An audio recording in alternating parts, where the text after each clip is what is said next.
السلام عليكم ورحمة الله وبركاته، وأهلا بكم في حلقة جديدة من برنامج شاهد على العصر، حيث نواصل الاستماع إلى شهادة مؤسس ماليزيا الحديثة رئيس الوزراء الماليزي تون مهاتير محمد. معالي الدكتور، مرحبا بك. حينما توليت السلطة في شهر يوليو عام 1981 كان وضع ماليزيا غير ما كانت عليه اليوم. ما هي أهم إمكانات ماليزيا ومواردها حينما توليت السلطة؟ The country was well governed. There was no disturbances politically or otherwise. But the country was not doing well. The economic growth was very low, and generally the progress of development was very slow. The population of Kuala Lumpur at that time was less than 1 million. هل تذكر مستوى دخل الفرد آنذاك؟ I know it is very low, but I don't remember the exact figure. كيف نما دخل الفرد بعد ذلك، وكيف تركت الوضع الاقتصادي حينما غادرت السلطة في العام 2003؟ When I resigned in 2003, the per capita income had reached between 11 to 12,000 US dollar, and the country had grown quite well, and the population of Kuala Lumpur at that time had Greater Kuala Lumpur had exceeded more than 3 million people, where it was only about less than 1 billion before. كان حلمك أن تحول ماليزيا إلى بلد صناعي. هل كانت ماليزيا تملك الإمكانات لتتحول من الاقتصاد الزراعي إلى الاقتصاد الصناعي؟ Actually, the country had little potential to industrialize because there was lack of capital, lack of know-how, and also lack of knowledge of markets, etc. We had no big companies at that time involved in manufacturing. We were only manufacturing as a substitute for imports, and that it was meant only for the local market. So our industrial development at that time was very, very low. We had not yet become a big exporter of manufactured goods. ما هي أهم المشروعات والأهداف التي وضعتها أمامك للنهوض بماليزيا؟ Well, we studied our assets. Our main assets at that time was a very good workforce, and cost of labor was cheap, and we have good infrastructure and all the things needed to set up factories. The only thing we needed was capital and know-how with regard to manufacturing. And for this, of course, we decided that we would invite foreign direct investment.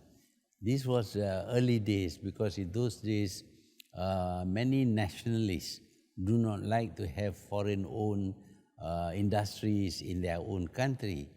But since we had no knowledge about industries, to industrialize, we had to accept the fact that we need foreign investment and foreign expertise. That was how we stimulated the growth of industry in Malaysia. أنت أطلقت سياسة النظر شرقاً في الوقت الذي كل الدول النامية التي تريد أن تنهض تنظر إلى الدول الغربية. ما هي فلسفتك في النظر شرقاً تجاه اليابان وتجاه كوريا وتجاه الصين؟ I had visited both Europe and the Far East and the countries like Japan and Korea and China, and I noticed that the countries in the East were very dynamic. They were rebuilding and they were trying to catch up with the European countries. The European countries, on the other hand, were previously good models, but they have sort of stagnated. They have reached a certain level of development, and they felt that there was no need to be very aggressive in their development. And of course, compared to the Eastern countries which want to be developed and to catch up with Europe, they were better models for us as a developing country, also trying to industrialize like Japan and Korea. ما هي أخلاقيات العمل التي أعجبتك في الكوريين واليابانيين؟ The Japanese and the Koreans are very hardworking people. They're willing to accept low wages at the early stages because they felt that they need to recover from the effects of the war and to rebuild their country. And we don't see this in Europe. In Europe, the workers were all concentrated on demanding for higher pay and less work, whereas the Japanese were not demanding for higher pay. They were contributing towards the redevelopment of their country, and for that, I think they were willing to make sacrifices, knowing that in the end, when the country becomes developed, they would themselves gain a lot of benefits. ما أثر سياسة التوجه شرقا أو النظر شرقا التي انتهجتها على الدول الغربية لا سيما بريطانيا التي كانت تعتبر ماليزيا جزءا من مستعمراتها السابقة؟ By looking east, we did not only want to attract investments from the Japanese and others, but we wanted to learn their work ethics. The Japanese have very good work ethics. They work very hard. They don't mind doing extra work for their company. They are very loyal to their company. They don't go on strikes. Whereas we see in Britain, the workers have formed unions and they don't care whether their companies were doing well or not. They keep on demanding for higher pay. And when the companies pay higher salaries, their cost of production increases, and so their goods could not compete with products coming from Japan and Korea and Taiwan. So we think that the work ethics of the East are far better than of the West, and we wanted to copy those work ethics. ما هي أهم المجالات التي نقلتها من كوريا واليابان إلى ماليزيا ويعني اعتمدت عليها في بناء النهضة الماليزية؟ Well, that was a time when electronics has become, has created great new industries. And we find that our people can cope with manufacturing electronic components and products. So that doesn't require huge machinery or anything like that. It requires more skill, manual work. So because of that, we invited these companies involved in the production of microchips, for example, and other electronic products. But we stress that our objective is to create more jobs for our people, not so much what the country can gain from the profits made. We were able to give them tax-free holidays because we were not interested in the profits they make. We were interested in the jobs they create and the skills that they transfer to our people. أنا سآتي إلى جانب التعليم بشكل أساسي لأن التعليم كان عماد النهضة الماليزية، ولكن أنت أشرت في مذكراتك إلى جانب مهم، وهو أن مهارة الماليزيين الذين أوفتهم للتعلم في كل من كوريا واليابان حينما عادوا إلى ماليزيا كانت أفضل بكثير من مهارة الماليزيين الذين أوفدوا إلى الغرب والدول الأوروبية للتعلم. That is true. We find that Malaysians who study in Japan and Korea not only acquire skills, but they also learn about the Japanese and Korean work ethics, and we find that they are very skillful in work with their hands, manual work, and therefore they were very suitable for the electronic industry. At that time, there was still not much automation. Later on, of course, mostly the work that is done by hand is done by automatic machines and robots. But in the early stages, manual work was required, and our people are skillful in manual work. ألم يكن طموحك وحلمك أن تحول ماليزيا من بلد يقوم على الاقتصاد الزراعي إلى بلد يقوم على الاقتصاد الصناعي حلما بعيد المنال؟ هل توقعت أن تنجح في هذا الحلم الذي ربما دفع البعض أن يتهموك بالجنون حينما بدأت تفكر فيه؟ But actually, industrialization was forced on us. As an agricultural country, the jobs created by agriculture were very few, not enough to absorb all the working workers in Malaysia. But industry can employ a lot more people and give them better returns. For example, on 1 acre of land, agriculture would not even support one person. But on 1 acre of land, a factory of 500 people can be set up and give jobs to 500 people. So it is the need for us to create employment for our people that force us to move away from agriculture into industry. And industry specifically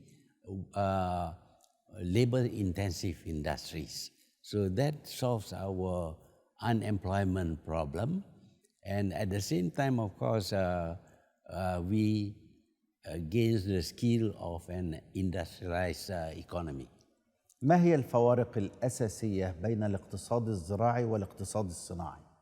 Well, an agrarian economy, it doesn't create enough jobs for people.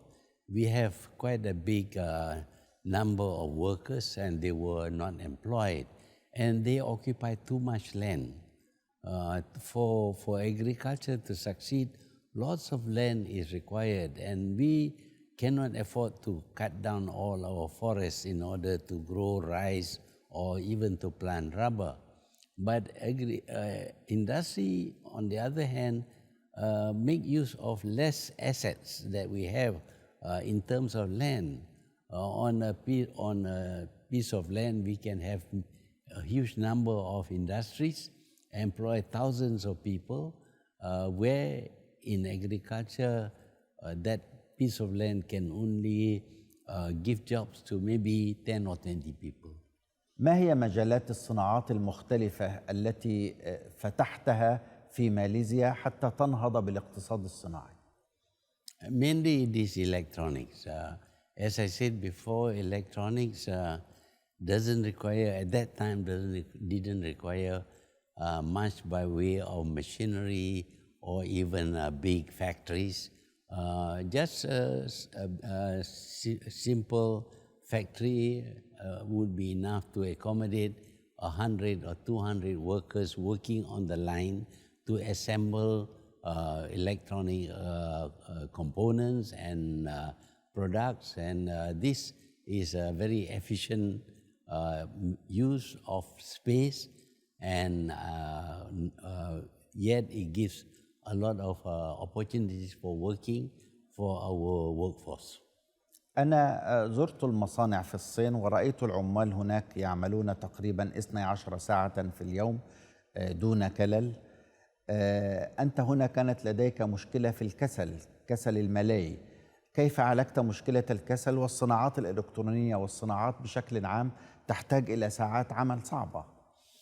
Well, the fact that they don't work so hard means that we can employ more people. And for example, if Chinese workers work at a stretch 12 hours, we would have 2 shifts. And 2 shifts means more employment for people. Of course, the wages are quite low. And industries, foreign industries find that having 2 or 3 shifts is possible in Malaysia without too much expenditure. النهضة الصناعية تحتاج إلى تعليم مهني وتقني وليس مجرد شخص يدخل إليها. هل دفعك ذلك إلى أن تنمي مجال التعليم في مجال التعليم المهني أكثر من مجالات التعليم الأخرى المتعلقة بالدراسات النظرية؟ For example, we have to improve our knowledge of technology, of working to a specified time, very disciplined type of work. At the same time, of course, in order to train our workforce, we send quite a number of our people to work in Japan and in Korea, in Japanese factories, for example, so that they gain the skills as well as understand the way of working of the Japanese workforce. So it was very beneficial for upgrading the skills of our people. ما هي الأخطاء الأساسية التي وقعت فيها حينما بدأت الخطوات الأولى لنهضة ماليزيا؟ Mostly it is a problem of culture.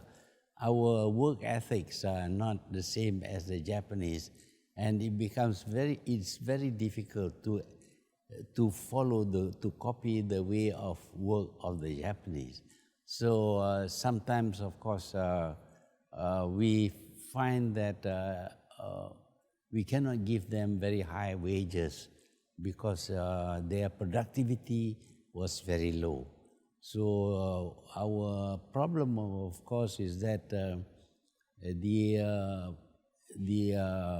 workers do not seem to want to improve the efficiency of their work so that they can bring down costs of production as well as increase their own income.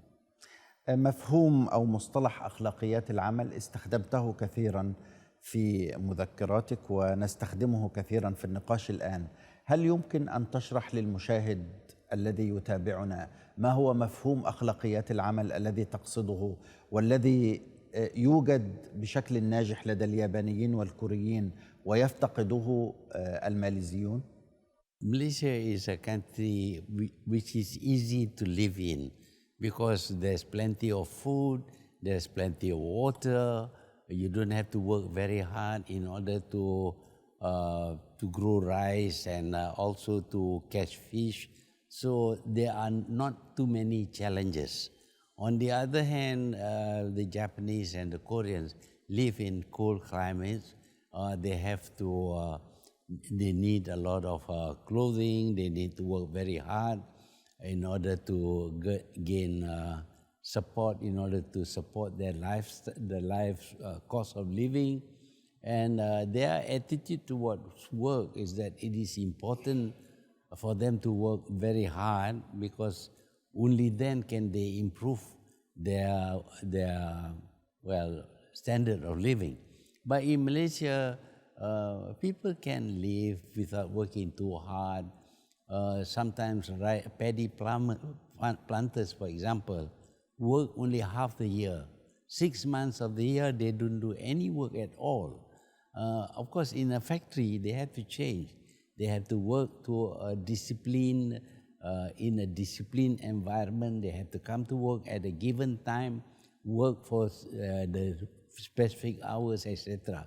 So the culture of the agrarian people is different from the culture of the industrialized people. In industry, you have to be on time. You have, for example, to meet the demands of your customers on a certain date. So you have to have discipline. Nah. This is something that farmers do not have because sometimes if they have to do something else, they don't work. And sometimes there are feasts and celebration and all that. They just don't work. But in industries, you have to work to a disciplined schedule. So the change is very, very radical from being farmers to becoming workers in industries. يبدو أن هذه المشكلة لا زالت قائمة وموجودة. كثير من رجال الأعمال الذين يعملون هنا في ماليزيا تحدثت مع بعضهم فقالوا إننا نواجه مشكلة الكسل لدى العامل، لا سيما إذا حصل على المال يمكن أن ينقطع عن العمل لأنه لديه ما يكفيه لأسبوع أو لشهر، فبالتالي حينما ينتهي المال يعود مرة أخرى. نعم. أنت لم تحقق النجاح بسهولة، بل واجهت كثيرا من التحديات والفشل أحيانا، لكنك كنت تنهض سريعا وتعالج المشكلات. هناك مشروعات كثيرة سببت لك مشاكل في البداية، منها مصنع الفولاذ على سبيل المثال، وأنت أشرت في مذكراتك أنه سبب لك أعظم المشكلات. ما هي أهم المشكلات التي سببها لك هذا المشروع والتي أفادتك بعد ذلك في النهوض بماليزيا؟ Well, as I said, we don't have expertise in managing big industries. But in order to develop, we have to introduce certain industries which require big capital, skills in management of big industries, and also technical know-how, engineering know-how. To change farmers into workers in a steel factory is very difficult. They are not used to the discipline of the work in a huge steel industry. That is why their productivity was very low. And we need to find ways to train them, change their work ethics. Sometimes we take workers for camps where we try to teach them new values that, to succeed in life, they must work very hard, they must be very disciplined, and they must have good work ethics, they must be trustworthy. A lot of things are required for the rural people, these farming people, to become industrialized people. So that was the challenge that I face. Of course, sometimes we fail, at times we produce some very good people, and in the end, of course, the success rate may be about 10% or 20%. But if you don't do it, you won't have any success at all. So I have to accept that I cannot succeed 100%. So if I try to employ 100 people, and out of the 100, I find 10 or 20 of them becoming very good workers in industries, that to me was regarded as a success. وأنا أدرس هذه التجربة لاحظت شيئا، أن همتك كرئيس للحكومة وطموحك وآمالك كانت أكبر بكثير من طموح الشعب ورغباته، وكأنك تجر بشكل صعب هذا الشعب لكي ينتقل ويصبح شعبا عالي الهمة والنشاط، ولكنك كما تقول كنت تعاني بشدة. We have a slogan called leadership by example. The leader must show the way, the leader must work hard. So I try to show people that if you work hard, you succeed. If you don't work hard, you don't succeed.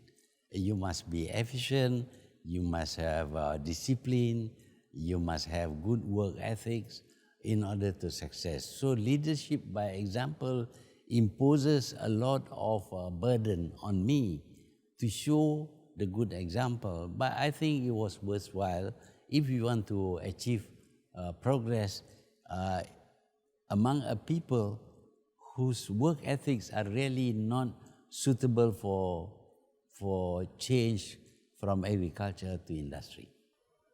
المشكلة هل كانت في الكفاءات أم في القيادة أم في آليات العمل أم في الشعب نفسه؟ Yeah, it is in a way the inherited culture of the people. As I said, Malaysia is a very easy country to live in. It's not too hot, it's not too cold, so clothing is not a problem. You can find food everywhere. There is the river with the fish, and the rice planting is easy. So life does not pose challenges. And when life does not pose challenges, then you become very weak. When you have to face and overcome challenges, then you build strength. And also Malaysia is a very peaceful country. Even when we have foreign invasion, we negotiate with our invaders to find an easy solution. So life in Malaysia is extremely easy, and it does not require you to work very hard to overcome challenges. ما قصدك من توزيع المصانع والمشروعات الكبيرة على الولايات المختلفة؟ لاحظت مثلا أنك مصنع الفولاذ أسسته في ولاية ترنجانو، مصنع الإسمنت في لنكاوي، المصانع وزعتها على الولايات الأخرى، ما هدفك من وراء ذلك؟ This is another problem. Our people do not like to move away from their homes. They want to stay where they are, and if there is going to be, they have to work, it must be in their place. So we have to distribute the industries to different states to create employment for the people in those states. They don't want to go to other states to work, create employment in their own state, and improve the economy of the state. So if you concentrate on industrializing only one state, the other states, of course, will be neglected and will not develop well. أنا أشعر بحجم معاناة ضخم أنت عشت فيه مع هذا النجاح الذي تحقق. هم لا يريدون أن ينتقلوا إلى المصانع، نقلت لهم المصانع إلى أماكنهم. أردت أن يعملوا، كانوا كسالى في العمل وفي الإنتاج، وواجهت المشاكل، ومع ذلك استطعت أن تحقق هذه النجاحات. Well, if you want to lead successfully, you must be prepared to face challenges, to find solutions for the problems that you have to face. If you cannot solve problems like the character of our people, then of course the country will not progress. أنت تحدثت بإعجاب عن تعيين إريك شيا مديراً لمصنع برواجة للفولاذ. كيف نهض هذا الرجل بصناعة الفولاذ في ماليزيا؟ He was already successful in the automotive business. He used to manufacture parts for heavy equipment, etc., in a very small way, of course. So I thought this man has got ideas. He understands management, he understands the management of money in particular. And when I find that the steel industry was not doing well, I thought that he would be a suitable person to, well, run a steel factory, which is of course much more difficult than the kind of industries he was involved in. لكن هذا الرجل الذي حقق هذا النجاح الكبير لطخت سمعته، اتهم بالاختلاس، لوحق قضائيا في سويسرا. وحينما وأنا أدرس هذه المرحلة أيضا لم أجده وحده، وإنما كثير من الذين حققوا نجاحات في هذه البلد شيئا ما لحقهم اتهامات، اختلاسات، سجون، تصفية أعمال، وكأن هذه حرب على النجاح وسط بلد للأسف يعرف شعبه أو يمتاز شعبه بالكسل. You cannot please everybody. You do what you think is best for the people, but even then there will be people who will disagree with you, who will say that, well, we don't need a steel industry, we don't need big industries. That is their opinion, and because of that, they always find fault with what I was doing. Unfortunately, of course, we were not too successful in the steel industry. We were more successful in one or two other industries, also heavy industry, but steel was a big problem because there are many ways of dealing with iron ore in order to produce the kind of steel that we need. If you choose the wrong technology, or you don't get your people to work well, or you don't know how to repair the facilities, all these things require very good management skills, and even the best managers sometimes fail. So I have to accept the fact that sometimes, of course, we fail, and sometimes we succeed. But simply because we fail doesn't mean we should stop. We should try. I used to tell people, if you fall, get up and walk again. You see, you don't just lie down because you have fallen. You must strive to overcome your problems.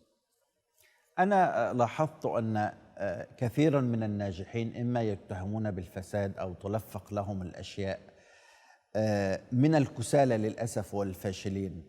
هل ثقافة النجاح تعني أن المخاطر والتحديات التي سيواجهها الإنسان ستكون كبيرة وعليه أن يخشى من هؤلاء الفاشلين الكسالى؟ Yeah, when you reach the top, there would be opportunities for corruption. It depends upon you. If you allow yourself to be influenced by this abuse of power, then of course you will not be successful as a leader. You may be successful for a short while, but not in the long run. So it is important that when you are leading the people, you have to maintain good values. And among the good values you must maintain is not to abuse the authority or the power given to you. Although you can take things for yourself, because of that power, you must not do it, because it will reduce your reputation in the eyes of the people, and you will not be a leader for long. قل لي بصراحة وللتاريخ، هل تعرضت لمحاولات إفساد حينما توليت السلطة في البداية وخلال سنوات رئاستك للحكومة؟ Yes, many times different people come to see me, to tell me, to offer to me shares and money and things like that. I have to be very disciplined. I have to tell myself that if I do this, I will fail. So I don't want to fail.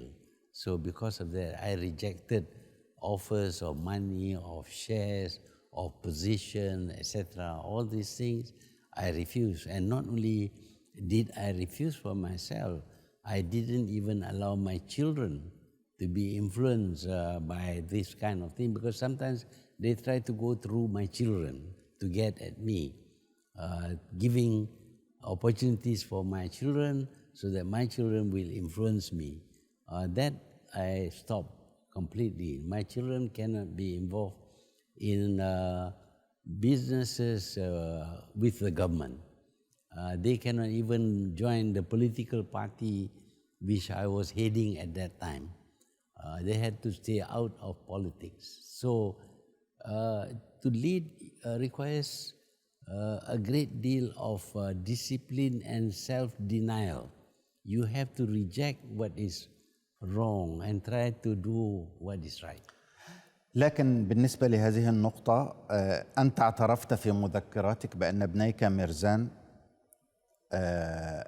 ابنك ميرزان حصل على أسهم، كان يعمل في شركة مدير لها، ومخزاني حصل على تراخيص استيراد، واتهمت ولا زلت متهما من خصومك السياسيين بأنك سمحت، ربما لم تكن أنت شخصا فاسدا، ولكنك سمحت لأبنائك بأن يتورطوا في الفساد. That is their accusation. Of course, they must say this of me, otherwise they will not be able to defeat me in politics. They have to say that I was practicing all these wrong things, but in fact I didn't. Majority of the people continued to support me, so that I was able to last for 22 years, led and win 5 elections during my time with very big majorities. But there will be some people who will always say bad things about you. I accept that as a politician, it is normal for people to, say bad things about each other. ربما آتي لموضوع أبنائك بشكل مفصل فيما بعد، لكنك مثل كثير من المسؤولين الذين يأتون من بيئات متوسطة ومن مدن صغيرة يصبحون لهم مكانة ووضع في السلطة، يقصدهم الأقرباء، يقصدهم المعارف، يريدون منهم أن يقدموا تسهيلات. ماذا فعلت مع أقاربك، لا سيما وأن خصومك السياسيين يتهموك أيضا بأنك سمحت لأقاربك بأن يغتنوا خلال سنوات حكمك وكذلك كثير من معارفك؟ With my relative, practically none of them became rich.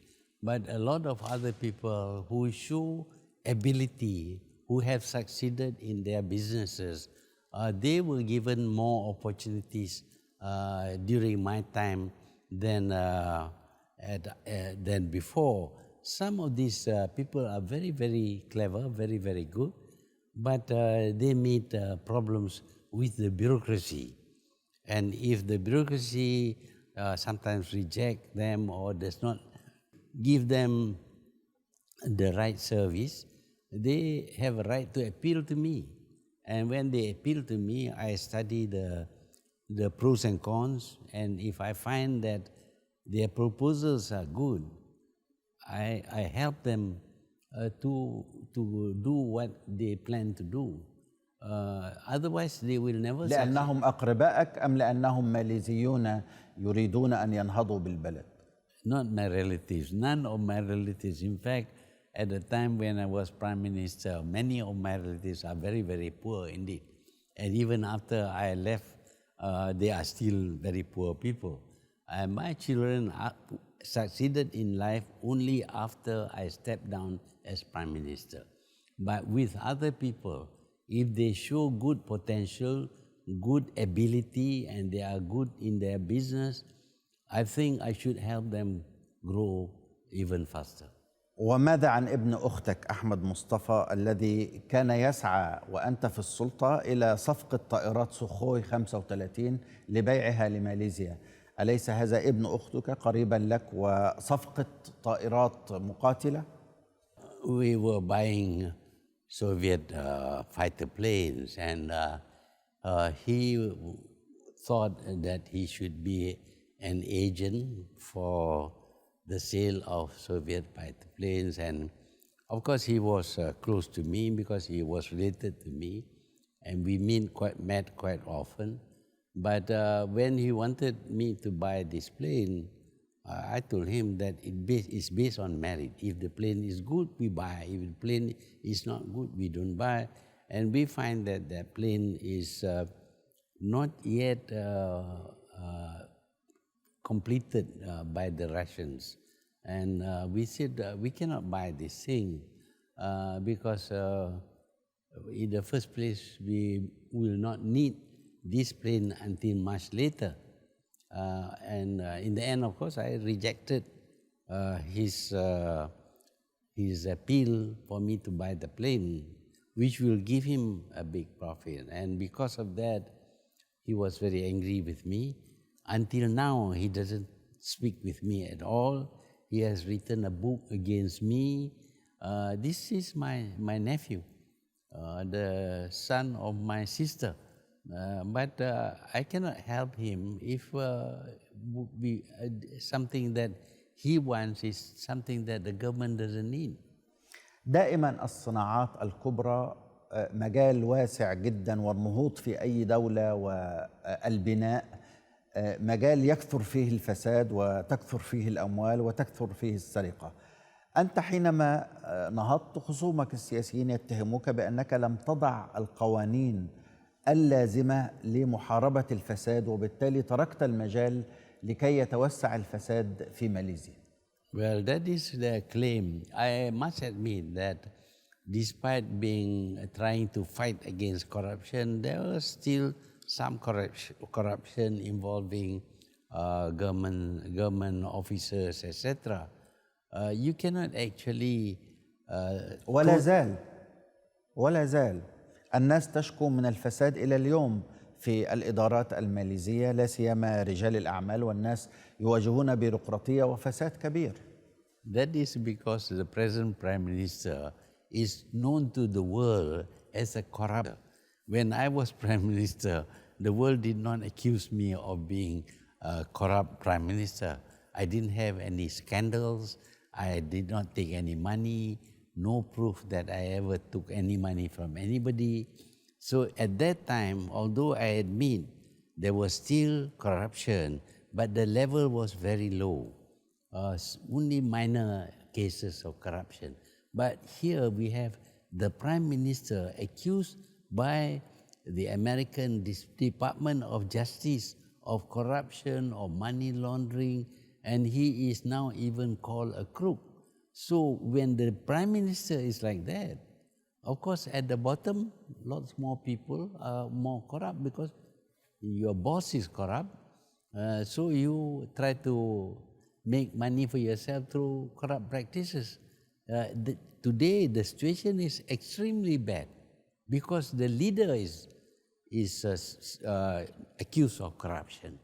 But during my time, there were accusations against me, but no proof, no charges, no scandals about my so-called corruption. What they say is that since you are the Prime Minister and you have power, and therefore you must be corrupt. That is the assumption. Because I can be corrupt, so I must be corrupt. But for me, money is not too important. What I do is important. The results of what I do is important. That is very satisfying for me, what we call job satisfaction. أما تعتقد أنك لو وضعت قوانين حاسمة للحرب على الفساد والفاسدين كنت منعت حتى من يأتي بعدك من أن يفسد، ولكن الحرب على الفساد كانت ضعيفة فتركت المجال للفساد أن ينتشر حتى من بعدك؟ The laws are there, but when the leader wants to be corrupt, the laws are pushed aside. There is no rule of law now. It is not because of the law that corruption has taken place. It is because the Prime Minister himself decided to be like that. You see, during my time, I could be like that, but I wasn't. Because for me, as a Prime Minister, I had a good life enough. Because I came from, I came from poor backgrounds. For me to become Prime Minister was a great progress. And I thought that I was rich enough. In fact, when I was Prime Minister, I did not have to spend even a single cent of my salary. Everything is paid for by the government. So I saved my salary. ماذا فعلت بشأن المعتقلين السياسيين الذين كانوا في السجون في عهد رئيس الوزراء الذي سبقك تون حسين؟ The first thing I did was to release 21 political prisoners. I didn't like the idea of detaining political prisoners. But of course, to release them, I had to get the agreement with the police and the other legal departments, whether I could release them or not. It must be done properly according to the law. So they were released, 21 of them were released. سبقك في رئاسة الحكومة بعد استقلال ماليزيا عام 1957 عن بريطانيا تونكو عبد الرحمن وتون رزاق وتون حسين. كان كل واحد منهم له نهج في إدارة الدولة. ما هو النهج الذي قررت أن تسلكه بشكل مختلف عن الثلاثة الذين سبقوك في إدارة ماليزيا والنهوض بها؟ The methodology, to me, it is all about working very hard and implementing what is already in place. The laws are in place, the policies are in place, but if you have laws and policies, but you do not know how to make progress using those laws and policies, you will not succeed. So the policy on industrialization, for example, was there before me. But you just make it a policy and you do not know how to implement it, it will not happen. You see, the difference between me and them is that I know how, I have some knowledge about how to implement. For example, when they face this problem of lack of capital, lack of know-how, lack of management skill, they felt that they couldn't do anything. I decided that, well, okay, if we don't have all these, we can invite other people to come here. And because of that, the problem of unemployment, thousands of people being unemployed, was resolved because I was able to create a new industry using foreign capital and foreign investment. So you have to find a solution to all problems. That's what my training as a doctor is all about. لكن البيروقراطية كانت تقف ضدك بالمرصاد، ولا زالت البيروقراطية في ماليزيا كبيرة جدا. من الأشياء التي صدمتني وأنا أتابع هذه المرحلة حينما توليت أنت السلطة بعد العام 81 وأردت أن تنهض بالبلاد، قلت في مذكراتك أن أعلى مبنى في كوالالمبور كان 9 طوابق فقط، كان مبنى أحد الفنادق وكان 9 طوابق فقط، ثم اكتشفت أن السعي لبناء فندق أو مبنى كبير في ماليزيا يريد يكون بحاجة إلى 200 موافقة وإذن وترخيص، ربما تحتاج إلى 5 سنوات حتى ينهض البناء، مما يؤدي إلى فرار المستثمرين. ماذا فعلت في هذه البيروقراطية القاتلة؟ Well, bureaucrats normally like to create jobs for themselves so that they become more powerful. If something does not require a license, then they create a job that you want to do this, you need a license. Then you have to come to them. So when they create jobs for themselves, I mean, they will need a bigger bureaucracy, etc. This is, to me, wasteful. What I did was to reduce the number of work that needs to be done. Some things can be done in a different way. For example, I decided on privatization. Remove a whole government department to the private sector so that the government doesn't have to spend money paying salaries, allocating funds for that department, etc. Move it out into the private sector. The private sector will pay the salaries, will manage. ما هي هذه الوزارة؟ Well, in the case, when I decided on privatization, partly is because I wanted to reduce the number of people working for the government. The first thing I did was to move out the telecoms department.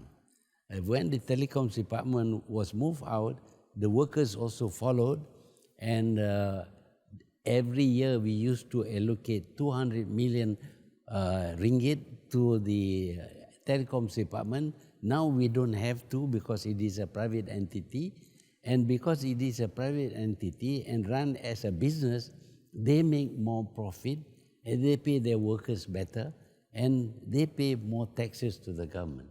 So instead of spending $200 million to sustain a telecoms department, now I earn money in terms of income tax or corporate tax from the privatized telecoms department. And we did this with highways, with a lot of things. النهضة واكبها نهضة علمية ونهضة تعليمية ونهضة كبيرة في البحث العلمي. اسمح لي أبدأ معك فيها في الحلقة القادمة. شكرا جزيلا لك، كما أشكركم مشاهدينا الكرام على حسن متابعتكم. في الحلقة القادمة إن شاء الله نواصل الاستماع إلى شهادة الدكتور مهاتير محمد، مؤسس ماليزيا الحديثة وقائد نهضتها. في الختام أنقل لكم تحيات فريق البرنامج، وهذا أحمد منصور يحييكم، والسلام عليكم ورحمة الله وبركاته.